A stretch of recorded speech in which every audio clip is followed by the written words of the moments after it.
Hi வணக்கம். நான் இன்னைக்கு உங்களுக்கு செய்து காட்ட போகிறது இந்த கிரஞ்சி தான். ஒரு ஆரம்ப நிலையில் இருக்கிறவங்களுக்கு இப்படி சின்ன சின்ன ப்ராஜெக்டுகள் உதவியாக இருக்கும். வாங்கோ எப்படி செய்கிறதுன்னு சொல்லி பார்ப்போம். இப்போ நான் இந்த கிரஞ்சி செய்கிறதுக்கு பாவிக்கிற இந்த பொருட்களை என்ன நூல் பாவிக்கிறேன்னு சொல்லி உங்களுக்கு காட்டுறேன். நான் பாவிக்கிற இந்த நூல் பார்த்தீங்கன்னு சொன்னால் ஹொபி என்று சொல்லி ஒரு பிராண்டான நூல். இந்த நூல் 4 மில்லிமீட்டர் பின்னால் பின்னுறதுக்குரிய நூல். இப்போ பாருங்க, இதிலேயே உங்களுக்கு எழுதியிருப்பினம், அந்த லேபிளில் எழுதியிருப்பினம் நீங்கள் எந்த பின்னால் இந்த நூலை பின்னுறதுன்னு சொல்லி போட்டிருப்பினம். இங்கே பாருங்க, நான் இந்த 4 மில்லிமீட்டர் பின் எடுத்திருக்கிறேன் இந்த நூலை பின்னுறதுக்கு. இந்த நூலை அந்தந்த நூலுக்கு பொருத்தமான பின்னால் பின்னினீங்களா இருந்தால் உங்களோட ஒர்க் நீட்டாக வரும். அதால் நான் உங்களுக்கு சொல்கிறேன், நீங்கள் எடுக்கிற நூலின் மொத்தத்துக்குரிய பின்னை பாவிச்சு நீங்கள் பின்னுங்கோ. நீங்கள் என்ன நூல் எடுத்தாலும் பரவாயில்லை. இப்போ 2 மில்லிமீட்டர் பின் கொண்ட நூல் எடுத்தால் நீங்கள் 2 மில்லிமீட்டர் பின்னை பாவியுங்கோ. 3 மில்லிமீட்டர் பின் கொண்ட நூல் எடுத்தால் 3 மில்லிமீட்டர் பின்னை பாவியுங்கோ. அப்போ தான் உங்களோட ஒர்க் நீட்டாக வரும். இப்போ அதுக்கு பிறகு நான் ஒரு கத்தரிக்கோல் எடுத்திருக்கிறேன். பிறகு ஒரு ஸ்டிச் மார்க் எடுத்திருக்கிறேன். உங்கள்கிட்ட ஸ்டிச் மார்க் இல்லை என்று சொல்லி சொன்னால் நீங்கள் ஸ்டிச் மார்க்குக்கு பதிலாக வேறு ஏதாவது பேப்பர் பென் இல்லாட்டி என்னென்றாலும் நீங்கள் மார்க் பண்ணுறதுக்கு ஒரு மார்க் வச்சுக்கொள்ளுங்க. இவை எல்லாத்தோடையும் நான் ஒரு ஹேர் பேண்ட் ஒன்று எடுத்திருக்கிறேன். பாருங்க, இப்படி ஒரு ஹேர் பேண்டை தான் நாங்கள் கிரன்ச்சியாக மாற்ற போகிறோம். அப்போ நான் இப்படி ஒன்று எடுத்திருக்கிறேன்.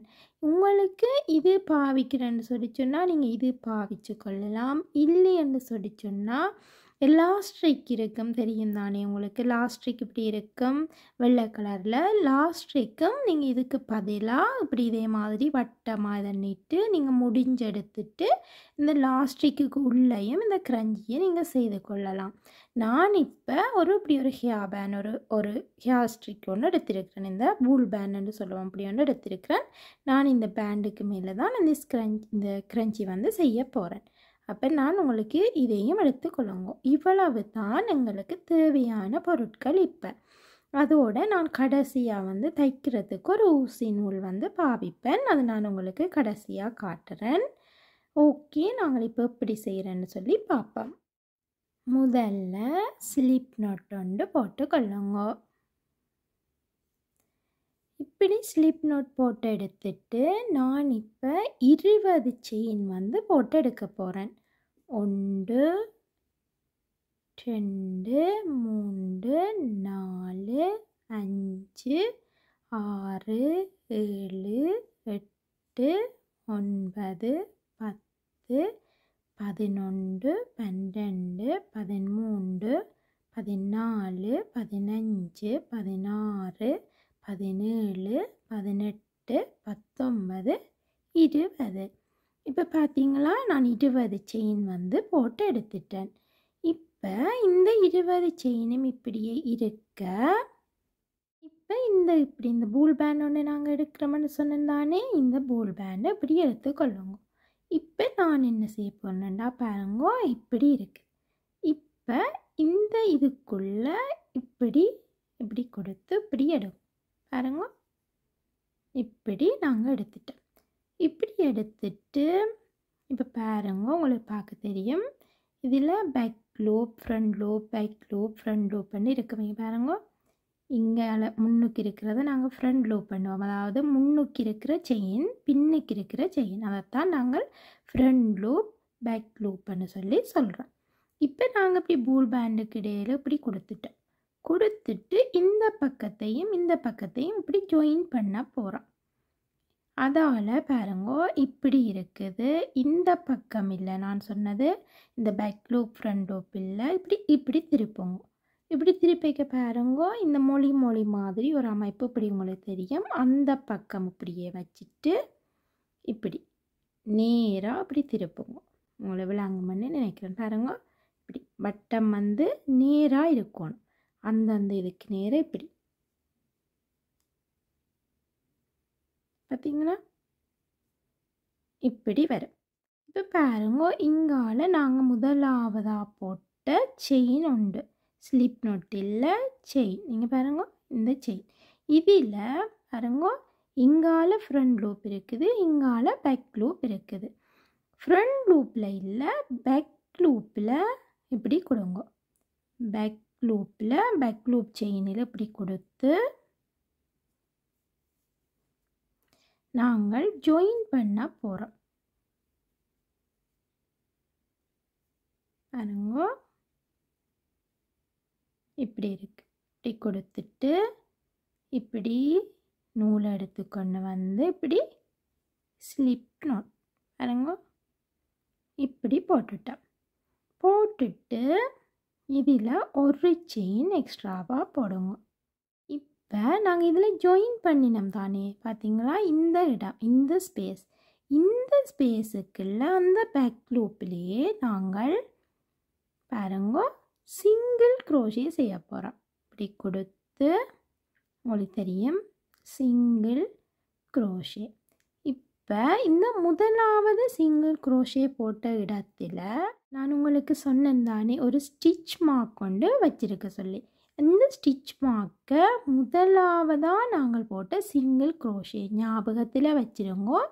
முதலாவது இதில் போட்ட ஒரு செயின் இல்லை, அது இல்லை, முதலாவது சிங்கிள் க்ரோஷே அந்த இடத்துல இந்த ஸ்டிச் மார்க்கை இப்படி மார்க் பண்ணி கொள்ளுங்க.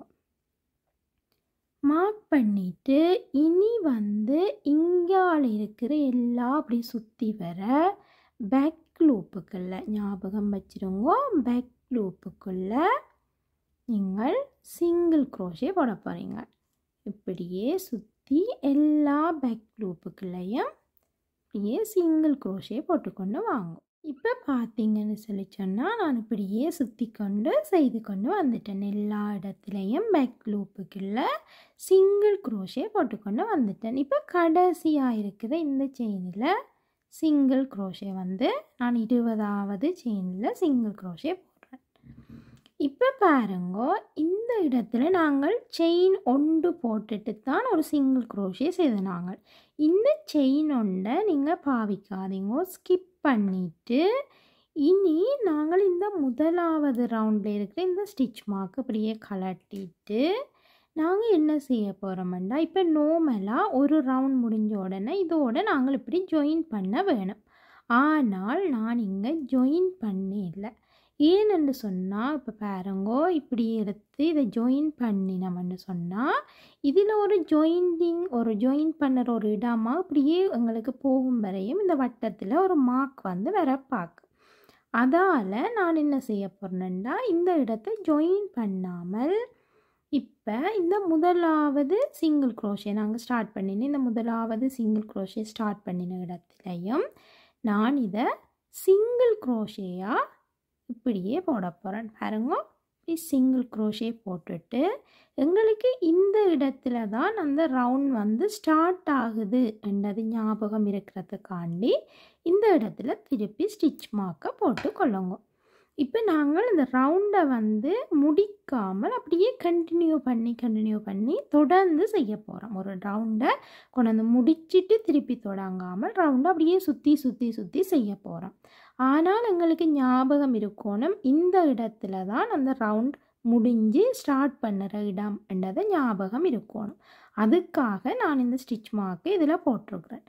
இப்போ முதல் செய்த மாதிரியே எல்லா இதுக்குள்ளேயும் சிங்கிள் க்ரோஷே இப்படியே செய்து கொண்டு வாங்கும். இப்போ நாங்கள் என்ன செய்ய போகிறோம்னா இனி ரவுண்டை நாங்கள் முடிக்க போகிறோம். ஒரு இடத்துலையும் ரவுண்ட் முடியாது. நீங்கள் உங்களுக்கு எவ்வளவு தூரத்துக்கு நாங்கள் செய்ய போகிறோம்னு சொல்லி சொன்னால் பாருங்கோ இந்த பூல் பேண்டை இப்படி இந்த கவர் பண்ணுற மாதிரி இந்த கவர் பண்ணி ஃபுல்லாகவே இப்படியே சுருங்கி வர அளவுக்கு நாங்கள் செய்ய போகிறோம்.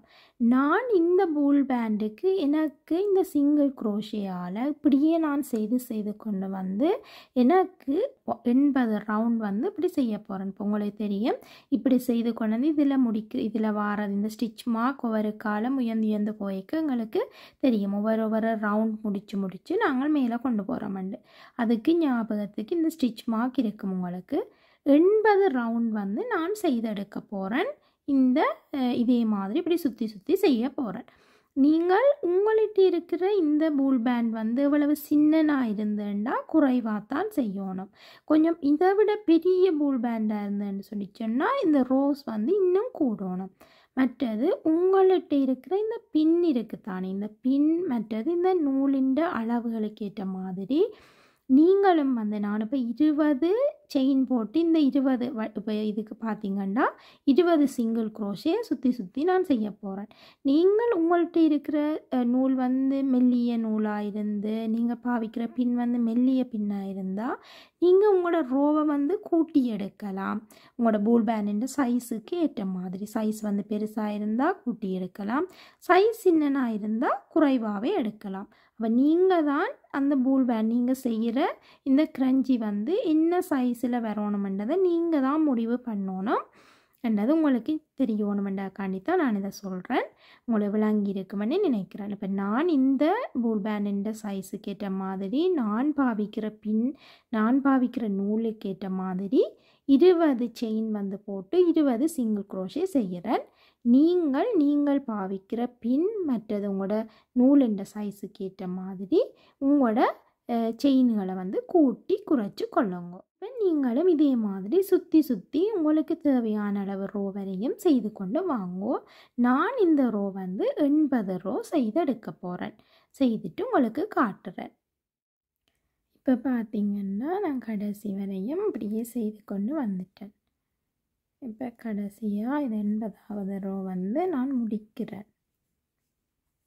இப்போ நாங்கள் இந்த இடத்துல முடிக்க போகிறோம். இந்த இடம் தான் நாங்கள் முதலாவதாக ஸ்டார்ட் முதலாவது ரவுண்ட் வந்து இதன்ன இடம்.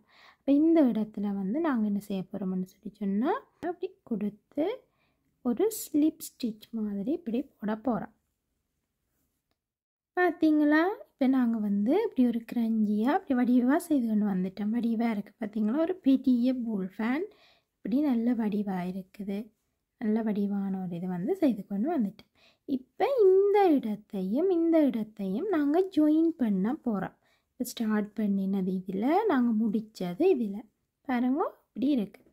அப்போ நாங்கள் இந்த நூலை வந்து நான் கொஞ்சம் நூல் வந்து இப்போ தைக்கிறதுக்கு கொஞ்சம் நூல் எடுத்து போட்டு வந்து கட் பண்ணிடுவோம். கட் பண்ணிவிட்டு இந்த இடத்துல இப்படி ஒரு ஊசி நூல் எடுத்துக்கொள்ளுங்க. இப்போ நாங்கள் இப்படி ஊசி நூல் போட்டு எடுத்துட்டோம். அப்படி இருக்குது. இந்த இடத்துல இப்படி கொடுத்து இப்படி செய்வீங்கன்னா அது ஒரு நொட் மாதிரி இப்படி வந்துடும். அப்போ எங்களுக்கு கலர் ஆகுது. இப்போ பார்த்தீங்கன்னு சொன்னால் இந்த பக்கம் நாங்கள் முடிச்சிருக்கிறோம். இந்த பக்கம் நாங்கள் கடைசியாக செய்து கொண்டு வந்து ரவுண்டாக முடிச்சிருக்கிறோம். இந்த பக்கம் ஸ்டார்ட் பண்ணின இடம். இப்போ இது உங்களுக்கு தெரியும், இந்த நூல் வந்து நாங்கள் ஸ்டார்ட் பண்ணிக்கல நாங்கள் ஸ்லிப் நோட்டோட போட்ட நூல் தான் இந்த டெயில் வந்து. அப்போ இந்த பக்கமும் நாங்கள் இப்படி ஜாயின் பண்ண போகிறோம். இந்த இடையில இப்படி இருக்கிற ஒரு கேப் இருக்குது, நீக்கல் இருக்குது. அப்போ இங்கேருந்து இங்கே ஜாயின் பண்ண போகிறோம். எப்படி ஜாயின் பண்ண போகிறோம்டா பாருங்க, நாங்கள் ஸ்டார்ட் பண்ணின இந்த முடிச்சிருக்கிற இடத்துல பேக் லூப் ஃப்ரண்ட் லூப்னு 2 இருக்குது. நாங்கள் இப்படி முடிக்கல பாருங்க, நான் இதில் கடைசியாக முடித்தது இந்த பேக் லூப்புக்குள்ளே செயினை கொடுத்து அந்த ரவுண்டை வந்து முடிச்சிட்டேன். அதுக்கு நேரே இருக்கிற ஃப்ரண்ட் லூப் இந்த கடைசியாக முடிக்கல நாங்கள் இங்கே இந்த கடைசியாக இருக்கிற ரவுண்டின் ஃப்ரண்ட் லூப்பையும் அங்காளி பக்கம் பார்த்தீங்கன்னு சொன்னால் ஒரு லூப் தான் இருக்கும். ஏனென்று சொன்னால் நாங்கள் ஸ்டார்ட் பண்ணிக்கல பேக் லூப்புக்குள்ளே தான் நாங்கள் ஒர்க்குகள் செய்திருப்போம். அப்போ அந்த பேக் லூப் வந்து இப்படியே மறைஞ்சிருக்கும். ஒரு லூப் தான் இதில் இருக்கும். விளங்குமன்னு நினைக்கிறேன். இதில் ஒரு லூப் தான் இருக்கும். அப்போ இதுக்கு நேரே இருக்கிற இங்கால இருக்கிற இந்த லூப்புக்குள்ளே நாங்கள் கொடுக்க போகிறோம். ஆனால் இங்கால இருக்கிற ஃப்ரண்ட் லூப் பாவிக்க போகிறோம்.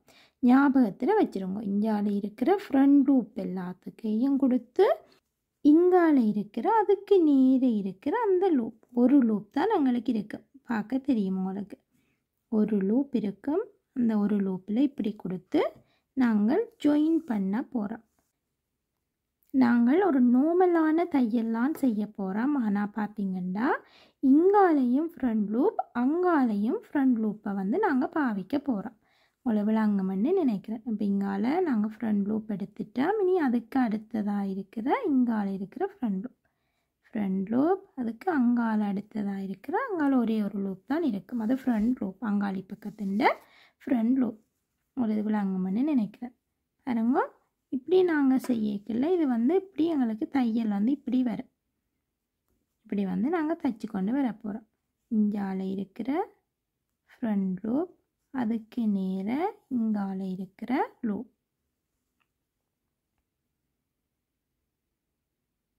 இந்த லூப் இப்போ இப்படி நீங்கள் தைச்சி கொண்டு வாங்கும்.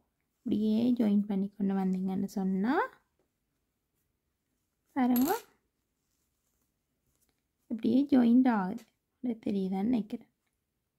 இப்படி ஜாயிண்ட் ஆகிக்கொண்டு வரும். இதே மாதிரி நீங்கள் இப்படியே ஜாயின் பண்ணி கொண்டு வாங்கும். ஃபுல்லாக வந்து ஜாயின் பண்ணி கொண்டு வாங்கும்.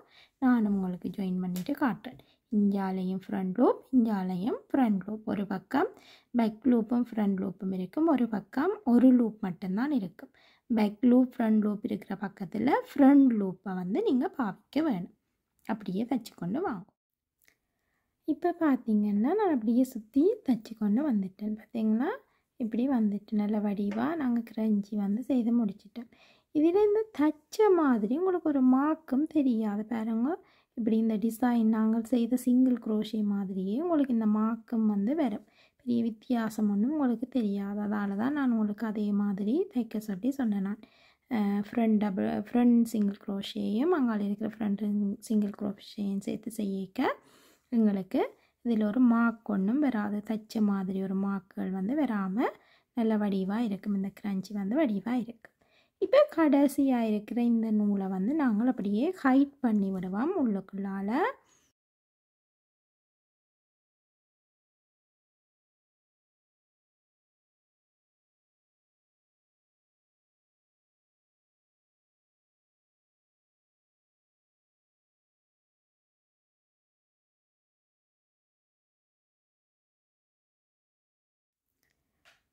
பார்த்தீங்களா, நல்ல வடிவான கிரஞ்சி ஒன்று எங்களுக்கு ரெடி ஆகிட்டு நல்ல வடிவாக இருக்குது. ஈஸியாக நீங்கள் ஆரம்ப நிலையில் இருக்கிற ஆட்களுக்கு இந்த சின்ன சின்ன ப்ராஜெக்ட் எல்லாம் உங்களால் வடிவாக செய்து கொள்ள இயலும்.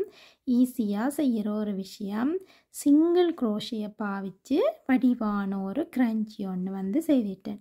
நீங்கள் இப்படி தலைக்கு இப்போ சம்மர் எல்லாம் வரைக்குள்ள தலைக்கு ஒரு கொண்டை மாதிரி போட்டுட்டு இப்படி நீங்கள் கலர்ஸாக நீங்கள் இப்படி செய்து போட்டிங்கன்னால நல்ல வடிவாக இருக்கும். நீங்களும் செய்து பாருங்கோ.